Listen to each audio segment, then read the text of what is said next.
This episode is brought to you by Camilla Najat with Exit Realty Metro.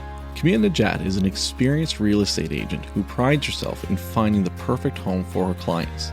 Camilla can help you with a comparative market analysis to help determine the value of your home if you're planning on selling, or help you determine the going rate for the neighborhood you're moving into.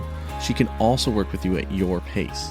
You can reach Camilla by calling 902-880-8429 or email camilla@exitmetro.ca. Also, you can find her on Facebook at Camilla Najat, Exit Realty Metro.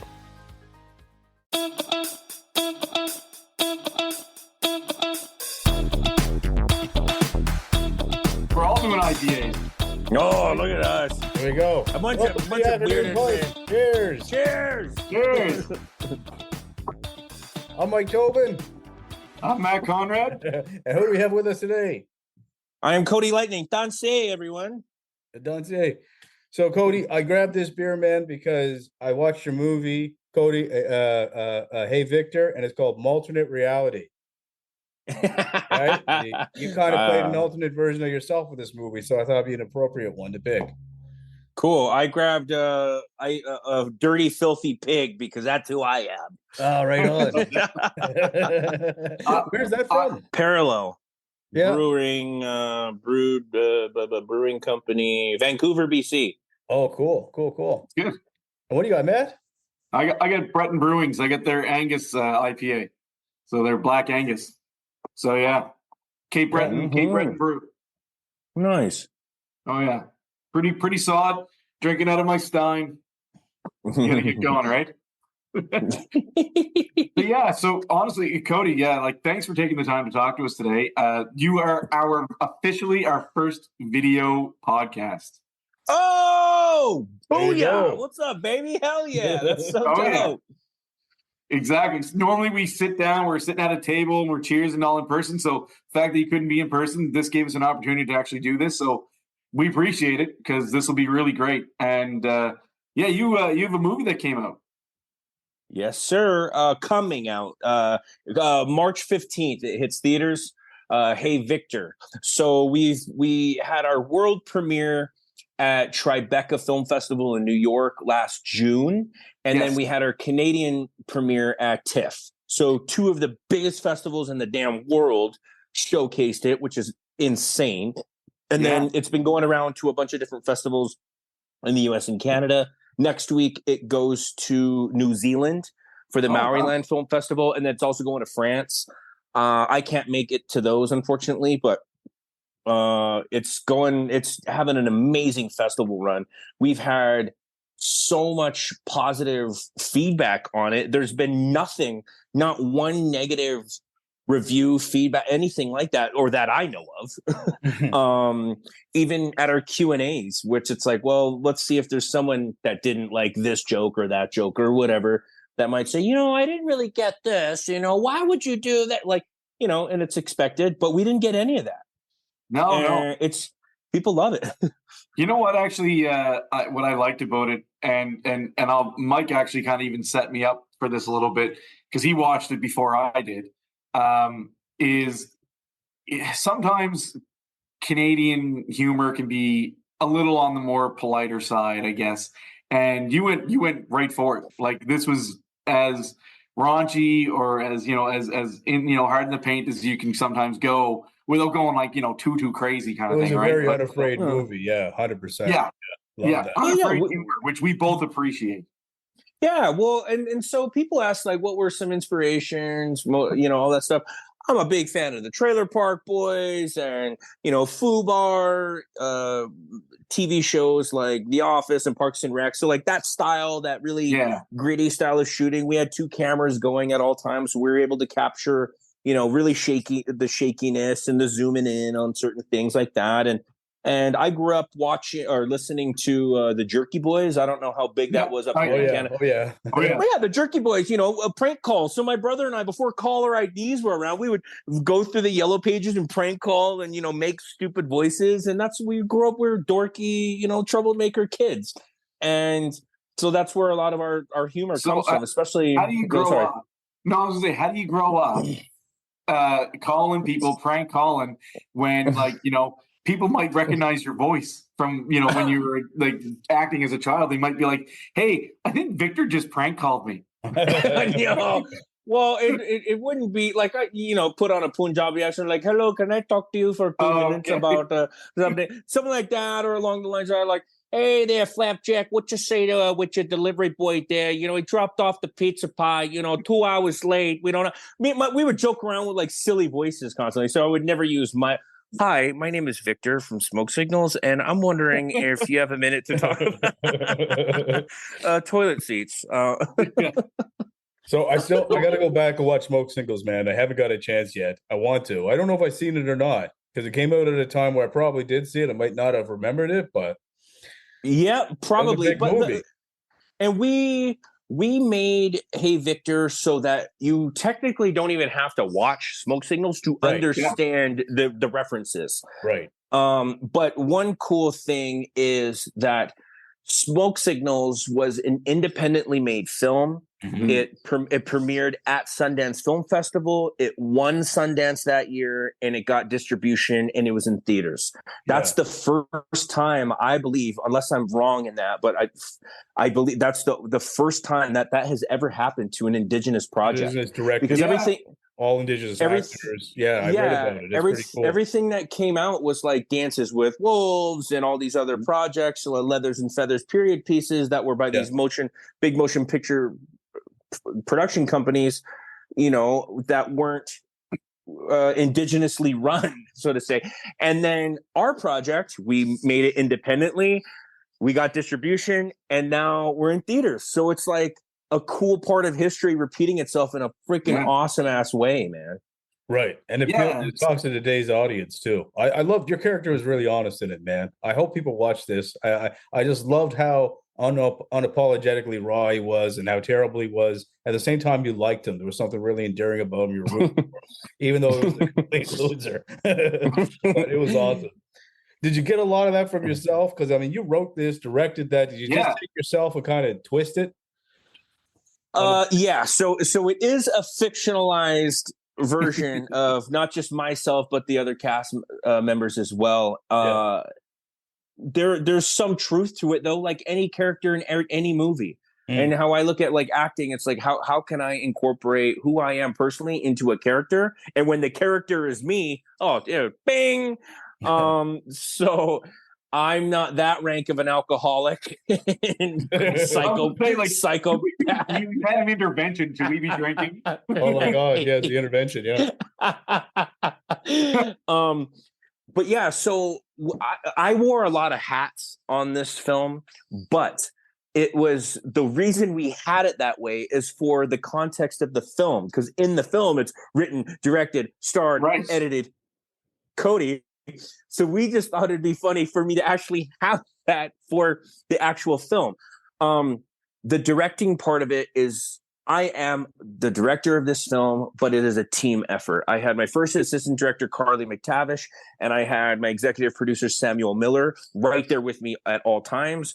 When I was working in scene with the other actors, as long as we had a good flow, it's like, okay, let's move on unless there was a technical issue, which you guys are watching. Then we can do it again. And we went back and forth. There was some times where they were like, oh, that was perfect. And I was like, nope, didn't like it. It's like, really? Why? Because this and this. Let's try it again. So we were able to work as a team in that way. Nice. We shot the whole thing in 21 days. Wow. So we were going through 10, sometimes 15 pages per day. So we had to really keep things moving. Especially on an independent film, with budgeting and location, it's like, we need to get this now or we're not getting it. And there's things that, like our bloopers and stuff like that. That's going to be wild as well. There's the original, it was 4.5 hours, the first version that I saw. And I was like, I don't want to cut any of it. And they were like, okay, how are we going to sell this? So here's my question is, in the movie, you had next to impossible time getting the original cast members to come back on. How easy was it to gather them all up for this time for your for the actual project? Oh, it wasn't hard at all. They loved it. The idea of it. They were like, really? Holy crap, that's crazy. I'm in, That's a great idea, right? How couldn't you get on board? Yeah, like Adam Beach, I've been connected to all the rest of the cast members since I was a kid. Periods of time where we're not talking and stuff like that, not for anything bad, just we're living lives and having our careers and stuff like that, but on good terms with everyone. And when we had the idea, they were like, okay, now my crew was like, now we got to get the actors. And I was like, let me make phone calls. Hey, Adam, you down? Oh, hell yeah, bro. Sweet. Go. Adam's in. Hey, Gary, how you doing, man? Like, yep, I love it. Send it to me. Sweet. Gary's on board. Hey, Irene, would you like to do it? Oh, my God. Irene's in. They're like, holy, within like 1 hour, I had everyone. It's like, yeah, we got it. Let's go. I think my favorite scene was actually this, and I don't want to tell anybody the joke because it's. I think it's the time that it's the scene that made me laugh the hardest was your scene with Adam, who wasn't really Adam. The way you delivered that line when you look back caught me off guard, and I actually laughed like by myself, legitimately, like pretty hard. I won't say too much business. How'd you handle the poop scene, man? Everyone does it. Everyone does it. That's the only scene I was like, holy Jesus. That was heavily influenced by Two Girls, One Cup. Oh my God. So just kidding. Just kidding. So there was a lot more. So like I said, the original version of this was 4.5 hours. We cut a lot. There's so much more of that type of stuff. There's a lot of things that didn't make it, things we really wanted, but we were like, how is the story? Where's the arcs? First, second, third act. How can we make this, sellable and package this to sell? I want it 4.5 hours, and my friends and family that's seen it at that length, they're like, it's 4 hours, 4.5 hours. But I wasn't bored at all. Like it was like I didn't want to be like, okay, when's it over? When I was watching this, man, I was like thinking in the back of my head. I mean, this could have been a serialized comedy, like this could have been like an Office, like a 6-episode arc with seasons. Because at the end of it, you kind of want to know. You just fell in love with this guy. You want to know where he goes, right? So I don't know. I definitely felt like the cinematography of it too. It's like it was done so well. Like it looks so great. I mean, there were scenes where like, this is like I know the look you were going for. But did you shot this in Edmonton? Is that right, or outside Edmonton? So we shot in Edmonton and surrounding areas. Enoch First Nations Reserve, Wetaskiwin, Sherwood Park. So around Edmonton, yeah. You got that vibe, man. Because I mean, I've been there before. Very flat land and lots of plains and lots of background, but the colors and the lights, the sun going down at night, like it looked beautiful. Oh yeah, 3 times, right? Thanks. Yeah, and that's Liam Mitchell. He was my DP. He's an all-star. Yeah. And my other camera op Dave, they both did so good. They're Chaz and Robbie. So in the film, those are my camera boys. Right on. Okay. Our crew in the film, within the film, that's my crew. Wow. Okay. So you really kind of used everything you possibly could. And that's one thing I made sure. Sorry, what's that? Oh, I was like, you know what? Also, a very pleasant surprise for me is Colin Mockery. Like, oh yeah, I'm a huge Colin Mockery fan. He's my favorite guy from Whose Lines It Anyway. Like, what a great grab. He was so awesome and so. Like when we're thinking about that character, it's like, we had a few in mind. There was one person who was very interested, bailed out though, for some other reasons. And it was like, we were just going through this checklist of comedic actors. And it was like, what about Colin Mockery? And it's like, can we get him? It's like, can we even get him? So we found out his contact info, shot him an email. And within like instant, he's like, yeah, shoot, send it over. Sent it over, and within a day, he was like, "I love this, sure." And it's like, "Whoa, amazing! Yeah, that's awesome." He seems like such a cool dude. Yeah, and then we the day that I was working with him, I show up to set, and I was like, "Whoa!" We had this huge 5th wheel, brand new trailer, and I was like, "All right, we got a new trailer," because we only had 2, one for cast and crew and wardrobe and costumes changing, and one for hair and makeup and stuff like that, and that's it. And I was like chilling in my truck most of the time on downtime, sipping a little whiskey and relaxing in my truck and hanging out. And we had this new big, huge 5th wheel. And I was like, all right, we got to step up. And I was like, when do we get the 5th wheel? And then my producer goes, oh, this is for Colin. It's like, this is what? And they're like, yeah, we got it for him. I was like, I don't even get that. I got my truck in the park. All I get, and this is Colin, how rad he is. He gets on set and he goes, this is my trailer? And I was like, yeah. And he goes, it's a little much, don't you think? And I was like, that's what I said. And he goes on, there's snacks and he's got 2 bathrooms in there. And he's like, there's 2 shitters in here. And I'm like, I know. He's like, and he was like, okay. And he didn't even really hang out in there that much. He was hanging out with all of us in the cast and crew and hanging out. But that's awesome. we hooked him up. That's awesome. Honestly, I don't know if I could have kept a straight face at all when he like ripped into you at the end of that, like his final scene. I don't like him insulting you. I went back and watched it again just because I made me laugh. He came in with a new bit every single time, and that was a huge luxury and joy with this project. Is I made sure all actors knew that our script is just guideline. Let's play around with this. If there's things you want to add in, sweet. If there's shit that don't work, get it out of here. Who cares? I'm not, like I wrote it like this. We're making it like, hell no. Maybe on something else, but not for something like this, especially with the mockumentary style. It needs to be real and natural. Yeah. So whatever naturally comes up, if something's not feeling natural, let's chuck it. Throw it your in whatever you mother-in-law want. was awesome at the beginning, bro. That's actually my mom. That's actually your mom? Oh man, that's my. So she plays my mother-in-law, but that's actually my mom. she was killer. Yeah. So your mom's an actress, and your sister's a DJ. So my sister, well, she doesn't DJ anymore, but she's an actor, and her and her husband, my brother-in-law, they make music and stuff like that. They have a musical going around right now called Bear Grease. It's been all over. It's doing really awesome. And my mom's a filmmaker and writer and director as well. Wicked. Yeah. No, she was funny as shit at it. She was like my first cry laugh, right? And so my mom isn't a big caffeine person. And she said, you know what I did that day? I drank 3 of those Starbucks double shot coffee drink. She goes, I slammed 3 of them before we started shooting. Wow. Great. Yeah. And who's the girl that played Columbus? I'm sorry if hello, boys.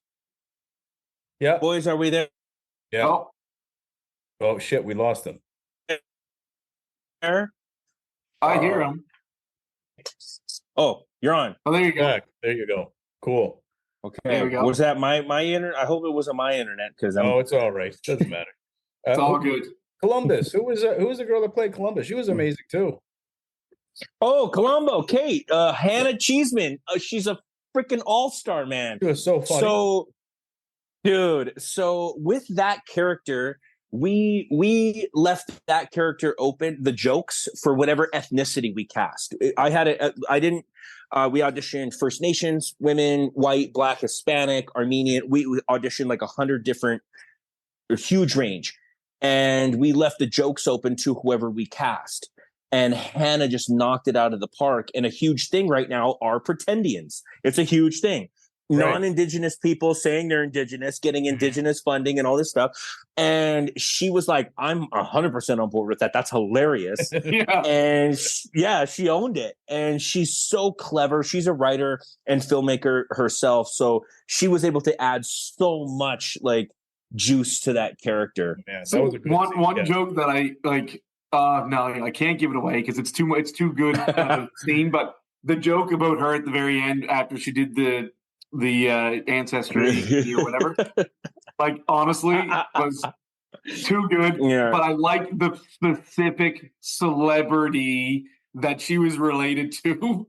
Yeah, There's a lot of that, and so when we wrote this about 4.5, almost 5 years ago. Mm. So that was before a lot of these other cases or things started happening. And we did it as a joke, you know, and then it started happening more and more and more. And I was like, oh man, this is going to hit. Well, you know what I think was really kind of like beautiful about this whole thing is I'm a big fan of comedy, and I think comedy can bring us together as people. And what I liked about your film was it really encourages like everybody to laugh with each other. And I think that's what I like the most about it. Like our show is all about bringing people together, right? Sit down, have a drink. And your movie was very much about like, let's just all laugh. Yeah, there's definitely tragedies. There's some dark history out there, but we can all sit there and laugh about some of that stuff and kind of help us move forward, right? Yeah, 100%. And that's one thing, like even the different screenings we had, there was one we had that was like 11:30 a.m. on a Tuesday. And I was like, whoa, who that? What? And so that audience was a little bit different. But even there were older non-native people in that screening. So I was wondering how certain jokes were gonna go over. There wasn't as much laughs as I would have liked, but there still was a lot of laughter. And no walkout. There was no walkouts. I think in all of our screenings, which has been over 15, 20 now, there's been maybe 3 walkouts. I think of like people. Yeah. And it might just be people that thought, I thought this was Smoke Signals Part 2. And this is get up and walk out. Oh, well, bye. Yeah. That's awesome. But I've been in screenings and for great films, and you get people getting up and going, and I'm like, whoa. Oh, people were invested, and it's so cool. You're never gonna get no film is gonna grab 100% of the people, right? That's just how it is, right? That being said, it's not a family film, eh? No, it's 100%. It's 100% about family, my kids, and So you know what? I don't know what like before we kind of move on to some other stuff though, like I don't know, Tobin, if you wanted to we talked about this. So we wanted to rate your film. We've just designed a brand new rating system for movies that we've both watched, and since you're here, we're going to give your movie 2 beers up. Yeah. Oh, there you go. You got the first 2 beers up rating, buddy. Yeah. Who needs 2 thumbs when you can get 2 we got beers, right? Trademark. Yeah. Okay, two beers up. 2 beers up. There you go.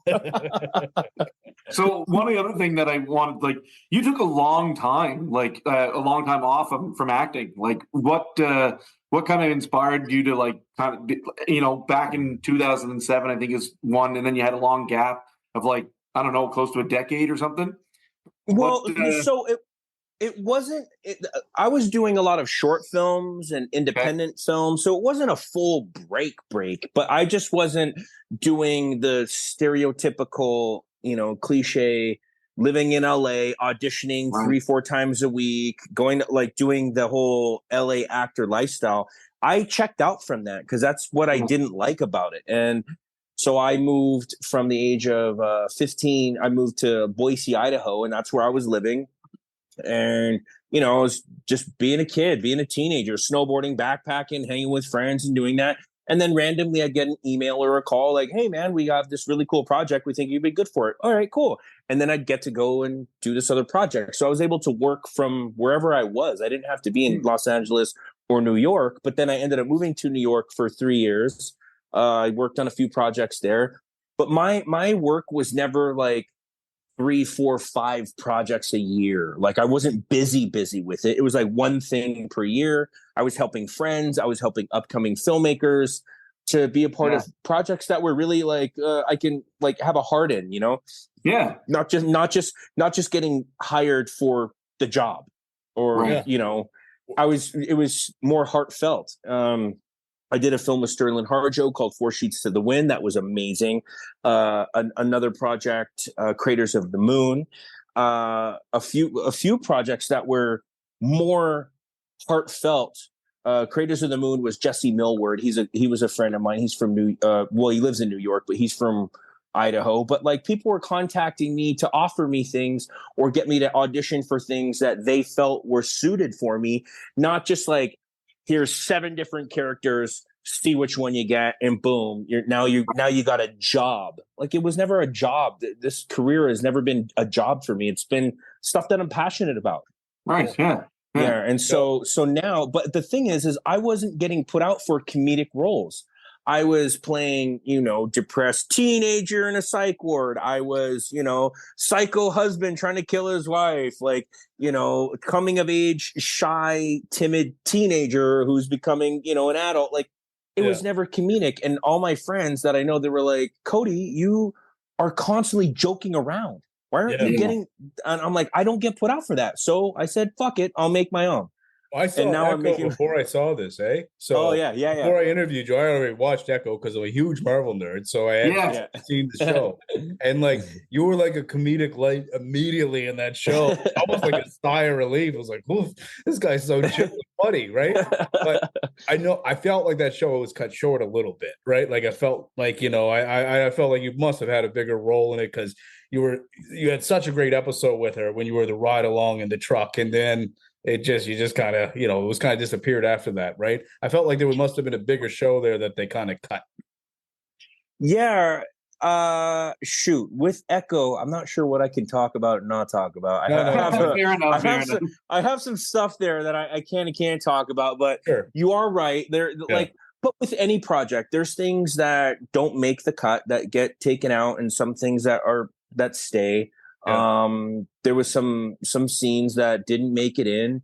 I've been told though by a lot of people, they're like, you were my favorite character, man. Like we loved it. Like when you're looking in the truck and your grandma's there, like I laughed my head off, and just there was a lot of stuff that didn't make it, but that's just because of how they want the story to go, and it's Marvel, so it's huge. So you got a lot of people involved. I hope Biscuit has a permanent home in the MCU, dude. I got this tattoo when I was done.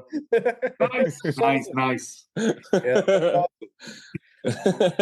Yeah, like it must be really exciting. I mean, I know everyone has different opinions on Marvel projects and stuff like that, but obviously you worked on one, so obviously you must enjoy that. Like, were you a comic book guy growing up? So I wasn't a comic book guy, so to say, but I was a big video game guy, like Marvel, Capcom, and stuff like that, and Street Fighter. So I was big in stand-up games, and then it was more like the N64 video game stuff. And then when more Marvel projects started getting made, I watched the Iron Mans and the Thors and the Avengers and stuff like that. But I wasn't. I'm not going to lie and say, oh yeah, I mean bullshit. No, like.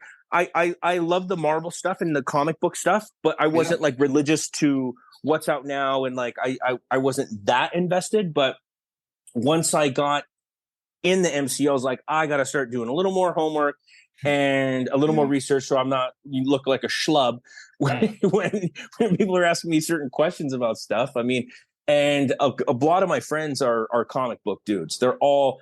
When I told a few close friends, because I had a non-disclosure agreement, so I couldn't share stuff with people, but two of my trusted friends, I was like, I got a Marvel project. They're like, is it Echo? And I was like, maybe. And they're like, and I was like, how do you know? They're like, well, because they're like showing me up there. And they know all that stuff. They go to the chat rooms and everything. I was like, whoa. So I had to do my research for sure. But yeah, I hope Biscuits comes back. He's a crowd favorite. 100%. Yeah. Yeah. The audience actually, Marvel's been doing a really great job at including Canadian actors. I was actually reading an article even just last week about it was an article titled how Canadian actors are taking over Marvel. Yeah, well, there's me, Devery Jacobs, Tantu Cardinal, Chosky. No, Chosky is American, I believe. Graham Greene. I mean, now Ryan Reynolds is in there with Deadpool. For that Marvel. I thought you meant for Echo, but yeah, Ryan Reynolds. Well, not even for Echo, but I mean like Marvel, like MCU kind of thing. Like, yeah, because you have like Miss Marvel, you have Ryan Reynolds, Mantis was born in Quebec City. I don't remember her like all the real names and stuff like that. But Chang-Chi, he was in one of my favorite Canadian TV shows, Kim's Convenience. Oh yeah, right? Kim's Convenience. Yes, Timu. Yeah, or Simu Liu. Yeah, that's right. Yeah. So he was one of my favorites. I love that. I love Kim's Convenience. So it was Canadians are taking over Marvel, I guess. Well, look at all the Canadian comedian. You got, Jim Carrey, Mike Myers, and Yeah. there's a lot. There's a lot of. Is Vince Vaughn Canadian? American? I don't know what the hell. I think he's Vaughn is, American, yeah. Okay. But there's tons of Isn't he from Canadians, Chicago or something? Yeah, I think he's from like Chicago or something. I think like you're that, right. But I think yeah, you're right. but there's so much Canadian talent. John Candy was Canadian, right? There's a lot of Canadians. There's the epic debate of which Ryan is best, and that's Ryan Reynolds and Ryan Gosling, and they're both Canadian. Right? Win-win, right? The Beebs. Yes, that's right. So yeah, it would be pretty cool to actually see at some point in time if Marvel can bring together a huge Canadian cast of these guys, kind of the guys and gals. Who was Captain Canuck? We got to get that guy. Captain Canuck. Marvel Canada versus Marvel US. There you go. Yeah, if we do that, I don't know if we'll stand a chance. They have some, they have some pretty strong characters. I mean, firepower down there.